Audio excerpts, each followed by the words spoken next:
siang, friend. Jangan bosen-bosen ya, friend, lihat channel YouTube gua. Oke. Sebenarnya sih gue hari ini lagi galau, friend. Sedikit lah gitu loh. Kenapa gue galau?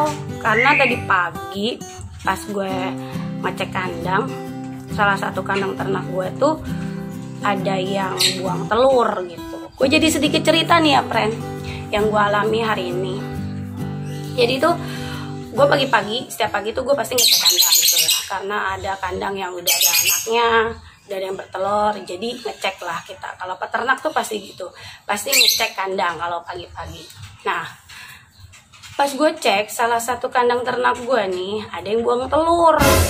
Gue cek lah ke dalam kan, ternyata indukan betinanya tuh udah di bawah. Dan dia tuh udah gempor ya, friend, udah nggak bisa terbang tinggi gitu. Sebenarnya sih gue udah curiga dari kemarin sore pas gue kasih makan, dia udah di bawah aja gitu. Tapi gue pikir tuh dia tuh cuma makan aja, nanti bakal naik ke atas lagi gitu. Ternyata tadi pagi tuh telurnya udah dibuang, friend, gitu. Akhirnya gue tangkep lah indukan ceweknya ini, gue masukin kandang kotak ya. Kalau gue nih, gue masukin kandang kotak tapi tetap di kandang ternak. Habis itu gue ambil lah telur yang dibuang itu, gue pecahin gitu kan. Ternyata tuh isinya tuh kayak air bening gitu aja, friend. Nah, biasanya kalau begitu tuh telur yang cuma bening dan gak ada kuning telurnya tuh biasanya nggak dibuahi, friend, gitu. Dan gue lihat lagi ke dalam glodok, friend, ternyata masih ada 2 telurnya nih. Gue angkat nih, friend. Tuh, masih ada 2 telur, friend. Tuh, kenapa gue angkat? Karena burung murai itu ngerem itu 12-14 hari. Seandainya lebih dari 14 hari pun itu pasti zong telurnya. Terus kalau nggak diremin 2 hari juga pasti zong gitu. Makanya gue ambil nih, friend, gitu loh, telurnya. Nah, biasanya kalau gue ngatasin burung gue yang buang telur kayak gini nih, karena indukannya yang sakit atau kalau ini mah nggak sakit, karena kurang nutrisi, kehabisan nutrisi nih, friend. Karena dia tuh termasuk produktif. Indukan gue yang ini nih, ada 2 kandang yang produktif banget gitu. Setiap anakannya udah habis semua keluar dari glodok, pasti dia langsung ngangkat sarang lagi, ngerapin sarang gitu, jangan bertelur lagi. Dan yang ini nih, yang satu ini, indukan gue yang kehabisan nutrisi itu, dia tuh udah ke-6 kalinya nih dia bertelur tanpa henti gitu. Makanya dia kehabisan kayaknya si nutrisi yang ada di tubuhnya dia gitu. Biasanya gue buat ngatasinnya kayak gini nih, friend. Tapi jangan lupa ya, friend, subscribe-nya dulu, like dan komennya, oke? Nah, lanjut ya, friend.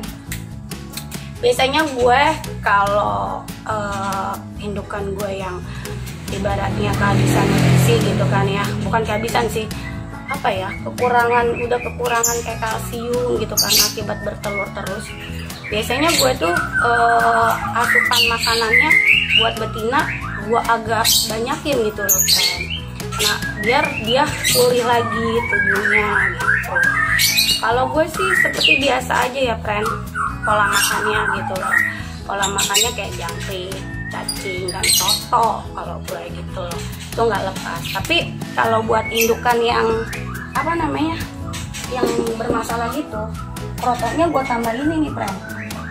Ini nih, friend, ini kroto gue pisah ya, friend. Ini kan kroto biasa buat yang semua gitu kan. Nah, kalau ada indukan gue yang kurang itu, gue ambil lah secukupnya. Kurang nutrisi gue ambil, friend, secukupnya. Buat dia aja kan, gue taruh kandang kotak. Nah, buat tambahin ini nih, friend, vitamin ini nih, ini namanya nih, gue dapet rekomendasi ini dari peternak juga, tuh, endorse lah gitu, namanya Fitjos. Gue pakai ini karena gue udah ngalamin kandang sebelahnya sama kayak begini gitu loh. Nah, gue cobalah ini. Jadi kalau gue tuh gini caranya nih, friend, gue tambahin ini 2 tetes lah, 2 tetes gue tambahin, gue aduk gitu kan. Gue aduk begini, gue aduk gitu sampai merata lah. Nah, biasanya kan gue kalau kandang ternak tuh kroto cuma pagi aja gitu kan ya. pagi aja. Cuman kalau lagi ada bermasalah kayak gini yang gue alami kayak kandang sebelah nih, gue tambah buat indukan ceweknya nih kerotoknya. Tuh, gue tambah ke dia. Biasanya gue kasih 2 kali, pagi sama sore gitu, biar dia tuh balik lagi staminanya. Dan alhamdulillah gue udah lakuin ini ke kandang sebelah, 2 hari badan dia udah oke gitu. Gue lepas, jadi gue pemakaian ini 2 hari nih. Gue pakai ini 2 hari di kandang ini gue, yang indukan yang gue taruh kandang kotak. Gue lepas 2 hari. Nah pas udah 3 hari dia ngangkat sarang lagi friend gitu loh. Jadi bertelur lagi dan ada hasilnya sekarang. Anaknya udah netes 3 friend. Jadi cukup bermanfaat juga ini vitamin ini gitu loh. Tapi gue pakainya kalau biasanya vitamin ini buat indukan gue yang ada bermasalah, misal buang telur, terus udah jodoh tapi nggak bertelur-telur nih, gue pakai ini nih. Tuh kalau gue ngatasin burung murai gue yang apa namanya buang telur karena ada kekurangan nutrisi pola makan gitu. Kalau gue tambah vitamin itulah. Sebenarnya sih makanan gue semua juga udah pakai kalsium gitu loh kalau buat kandang ternak. Cuman kalau buat yang ngalamin buang telur, gue begitu friend. Tuh. Dan ada lagi nih friend, gue bermasalah nih, kandang ternak gue itu udah jodoh tapi nggak bertelur. Itu biasanya ada penyebabnya friend. Biasanya penyebabnya itu gue alamin di kandang gue itu, ternyata pas gue udah lama gitu kan ya masukin pasangan ke dalam kandang ternak gitu, tapi udah lama gitu, udah ada kali setahun gitu ya nggak bertelur gitu. Gue penasaran nih, pas gue lihat tuh kayaknya indukan lakinya tuh badannya gede banget friend. Gue udah curiga pasti ini ada lemaknya gitu ya, pasti ada lemaknya gitu. Ternyata pas gue angkat itu gue cek bener ada lemaknya di dada dan di perut. Jadi kalau yang burung berlemak tuh nggak bisa kawin friend, nggak bisa bertelur tuh kendalanya itu. Kalau burung udah jodoh tapi nggak bertelur-telur itu biasanya cek indukannya ada lemaknya apa enggak. Kalau ada lemaknya itu dia nggak bisa bertelur friend. Nah gue ngatasinnya gini friend, kalau burung gue yang ada lemaknya gue angkat nih indukannya, dua-duanya gue angkat. Biasanya dua-duanya tuh kalau gue kemarin ngalamin di kandang nomor 2, dua-duanya berlemak, cewek sama cowoknya berlemak. Gue angkat, habis gue angkat gue taruh di umbaran dua-duanya, di kandangan umbaran dua-duanya. Jadi pola makannya gue batasin, karena kan kalau di kandang ternak nih nggak dibatasin kan friend di luar gitu. Jadi tumbuhlah lemak gitu kan.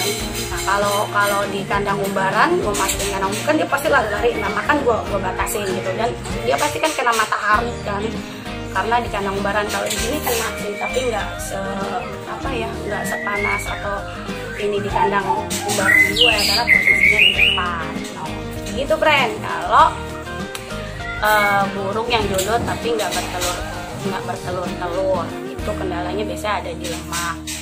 Nah ada lagi tuh apa namanya, karena pengganggu friend. Gue ngalamin nih kenapa 2 tahun gue nih nggak berhasil. Ternyata ada tikus friend. Tikus tuh bahaya banget loh, ganggu banget, asli ganggu banget. Dan pernah salah satu kandang gue lakiannya, indukan jantannya, kakinya friend dihajar sama tikus. Akhirnya gue rapiin lagi biar tikus nggak masuk. Tuh penghalangnya tuh biasanya ada di hewan pengganggu kayak tikus gitu loh. Terus karena ada lemak biasanya, makanya dia nggak bertelur kan, jadi jodoh tapi nggak bertelur gitu. Sama asupan makan, kalau gue yang ngalamin ya gitu. Jadi sebenarnya sih intinya kalau buat ternak tuh sabar ya, insya Allah membuahkan hasil gitu. Gue juga ibaratnya nggak instan gitu, gue sampai berapa ya, hampir 3 tahun gue baru berhasil gitu. Jadi alhamdulillah sekarang udah berhasil gitu, banyak pelajaran yang gue ambil gitu. Jadi gue agak sedikit paham tentang beternak gitu loh. Gitu gitu friend. Kalau cara gue ngatasin burung yang telurnya dibuang gitu. Kenapa burung yang udah jodoh tuh nggak bertelur, itu solusinya friend. Kita tuh harus tahu lah keadaan burung kita di dalam kandang. Jadi insya Allah kita bisa nanganin gitu loh friend, masalah pada kandang ternak kita itu friend. Kalau solusi gue, semoga konten gue hari ini bermanfaat ya friend buat kalian. Sampai sini dulu konten YouTube gue, semoga bermanfaat.